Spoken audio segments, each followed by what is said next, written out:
Nossa senhora, tá dura a voz aqui, complicado, mas vamos tentar tocar. Boa noite pra você, Paulo do Vale. Você fala menos, aí você só toca pra nós. É, exatamente, mas com relação ao jogo de ontem, achei que os 2 pênaltis foram naquele ponto que a gente já vinha levantando, né, craque? Onde o árbitro da partida, por ser muito novo, muito inexperiente, ele deixou o árbitro de vídeo ter a possibilidade de apitar pra ele, né? O pênalti do Danilo, acho que foi literalmente um pênalti de VAR.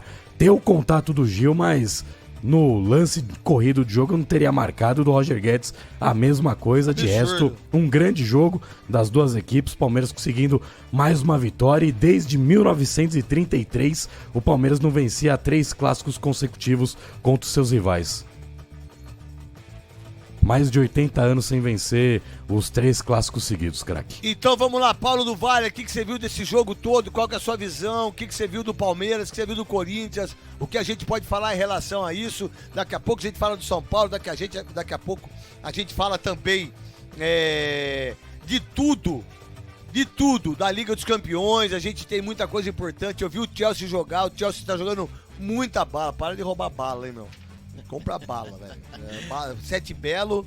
Bala 7 Belo. Boa, hein? Essa é bala 7 Bela. Nossa, é demais. O delícia. que você viu do jogo, Paulo do Vale? Qual que é a sua visão? Para que você possa também nos informar, garotinho. Vamos lá, craque Neto. Um abraço pra você, pro Gustavo Soler, pro amigo ouvinte. Olha, eu achei um bom jogo, interessante, né? Conforme aí a expectativa.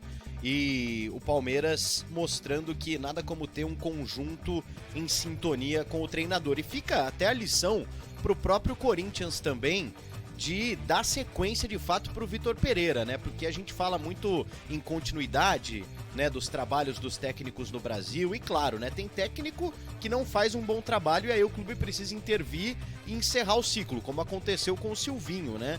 Muito se cobrou a saída do Silvinho e de fato acho que ele não estava fazendo bem ao time do Corinthians, coisa que o Vitor Pereira pode fazer. O Abel Ferreira tá aí há 2 anos à frente do Palmeiras e faz toda a diferença você ter um técnico que consegue implementar uma filosofia.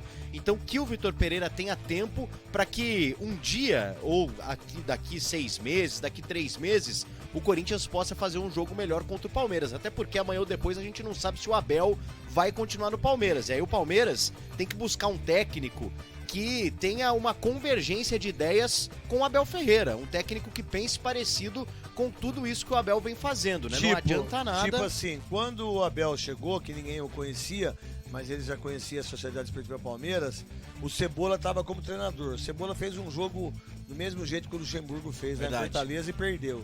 Aí quando o Cebola colocou a visão dele, o rapaz, ele deitou e rolou. Aí o Abel veio aos poucos e fez. Eu tenho muitas coisas do Abel que eu não gosto. Sim. Mas ninguém pode falar que esse cara, que esse treinador e que esse português, ele veio para marcar história e já está na história. Desculpa. Quando termina um jogo como aquele e ele dá uma entrevista como aquela lá, eu acho que tem algum guru para ele lá. Porque ele não fala absolutamente nada do jogo, ele fala pro torcedor, pra família palmeirense. E a torcida do Palmeiras tem ele como o seu, mais do que Filipão, mais que todo mundo. A família do Palmeiras, ou o torcedor palmeirense, falou, pô, esse cara ama nós, velho. Esse cara faz tudo por nós. E está fazendo mesmo. Se vai ter um cara do mesmo patamar que o dele no Palmeiras, você pode ter certeza que não vai ter. Não vai ter, mas tem que ter alguém já ficando esperto com isso.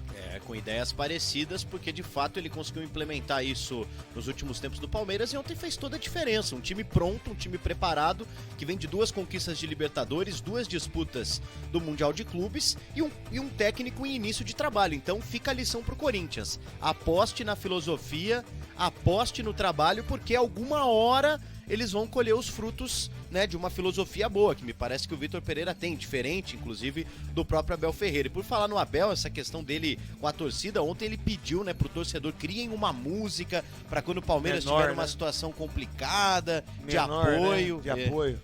Então, é legal, é um técnico totalmente em sintonia com a torcida. Né? E ele entendeu isso de uma forma que poucos, por exemplo, o Jorge Jesus no Flamengo, ele entendeu que era uma visão de um Flamengo que tinha que jogar pra frente. Aí ele pega o Gerson e bota ele pra jogar de volante. né? Ele consegue fazer o time fluir de um jeito maravilhoso que o Flamengo sempre gostou. E não consegue mais jogar assim. Domenech Torren, Renato Gaúcho, Paulo Souza, não consegue.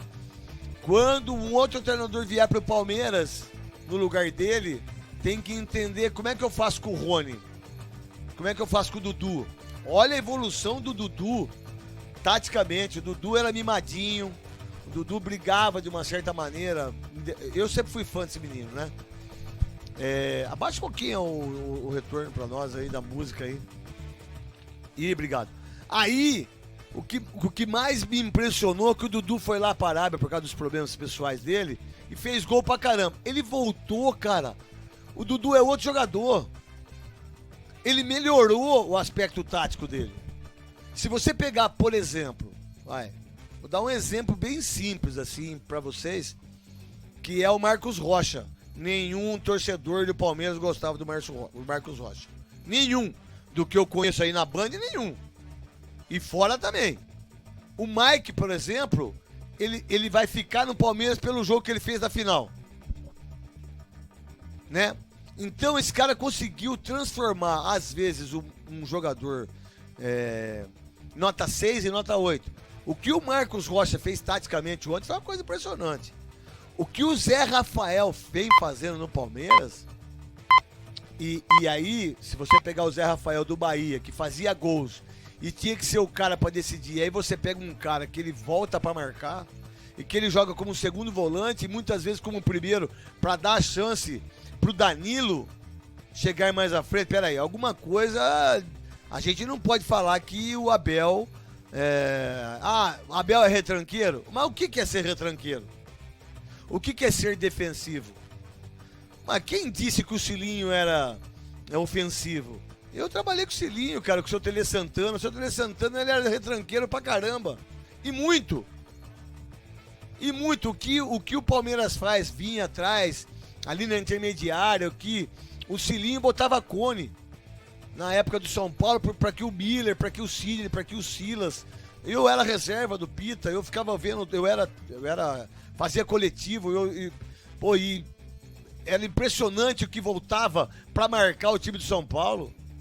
O que o Abel Ferreira faz hoje no Palmeiras é o que o Tite fez em 2012, é o que o Tele Santana fez, é o que o Cilinho sempre fez, o que o seu Enio Andrade fez. Só que o Abel tem uma coisa diferente desses outros. O Abel é um cara que ele se identificou tanto, mas tanto com o Palmeiras. Ele abraçou tanto a família Palmeiras que as entrevistas dele e a coletiva dele não tem nada de tática. Não tem de jogador, não fala de centroavante, não fala de lateral direito, não fala de goleiro. Ele fala da família Palmeiras. E o palmeirense precisava disso. Porque o palmeirense, falar a verdade, foi jogar ontem com o Corinthians. Sei, né? Pô, nós estamos bem demais, né? Mas o Corinthians é o Corinthians. Sabe, tipo? Então ele não, ele tá mudando a visão do torcedor de ter o entendimento que a Libertadores é um passo pertinho ali. Que não é distante para ser tetra da Libertadores. Que não é distante para ser, eu não sei quantas Copa do Brasil o Palmeiras tem, 5 ou 6? 4. Não é distante ser penta da Copa do Brasil. Não é distante de ir pro terceiro Mundial consecutivo. Terceiro Mundial consecutivo se ganhar a Libertadores. Desculpa, gente. Então, meu irmão, eu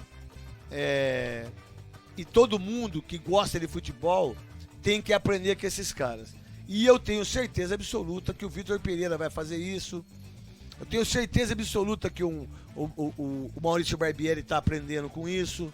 Que o Marquinhos, que está no América, está aprendendo com isso. Nós não podemos esquecer que a gente tem grandes treinadores. Só que os treinadores que ganharam muito esse vício de ficar do Palmeiras, Corinthians, São Paulo e Santos, Atlético, Cruzeiro e América, Grêmio, Juventude e Internacional. Aí a vitória, acabou isso aí.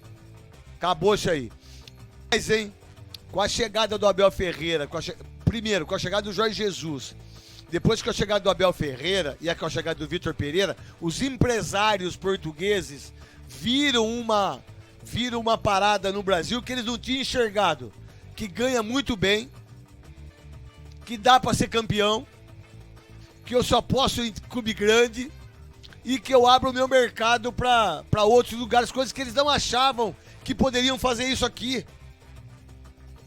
Eles achavam que não poderiam, os empresários.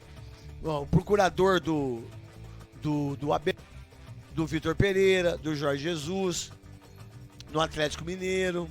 Então, meu irmão, os treinadores brasileiros, ou eles tomam tento, ou eles têm a certeza que eles precisam ter uma ideia diferente do que é o futebol, ou os portugueses, ó, e mais, hein, já falei isso nos donos da bola, vou repetir aqui na rádio. Daqui a pouco vão vir os equatorianos. Daqui a pouco vai vir os uruguaios. Do Paraguai eu acho pouco, porque tem pouco treinador bom lá. Daqui a pouco vem colombiano de novo. E aí vai perder mais espaço ainda, porque nós estamos pagando muito dinheiro para esses caras. Esses caras estão ganhando muito dinheiro, estão vindo com 6, 7 pessoas da comissão técnica. Eu sei que você pensa disso, o Paulo e depois o Gustavo Soler. Concordo totalmente, craque. Eu acho que é uma situação que o Brasil agora acabou virando até uma vitrine para esses treinadores, e quem deu brecha foi justamente o treinador brasileiro de modo geral. E você citou nomes interessantíssimos atualmente, né? O Marquinhos, que tá lá no América São jovens, Mineiro, né? Sim, técnicos jovens. E técnicos que quase foram descartados. Isso mesmo. Né? Então hoje a gente vê um Marquinhos, daqui a pouco o Marquinhos tá pingando aí num clube grande.